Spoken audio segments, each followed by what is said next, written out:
Parehong nawasak at nayupi ang harapang gilid ng dalawang kotse matapos magbanggaan sa National Highway ng Barangay Bagbag, Bawang La Union. Galing sa magkasalubong na direksyon ng dalawang sasakyan. Minamaneho ng isang pulis ang kotseng patungo sa timog, habang isa pang kotse na patungong norte, minamaneho naman ng isang 55 years old at may dalawang sakay na senior citizen.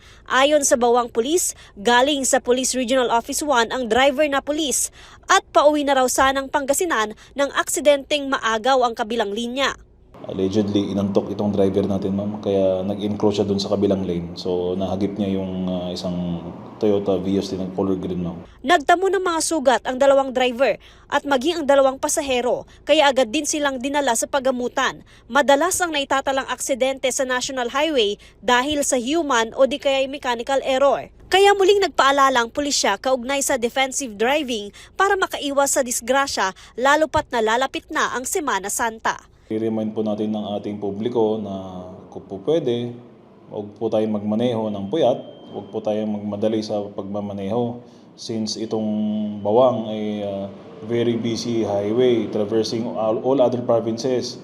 Dahil pong kinikita na probinsya nitong ating kalsada, so we expect the volume of vehicles will be increasing lalo na ngayon. Malapit na po ang Semana Santa, malapit na po din po ang summer vacation.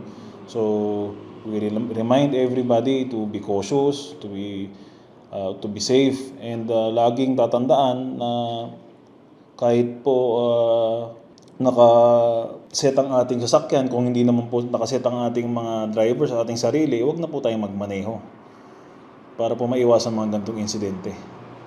Joan Punsoy, Balitang Solid North.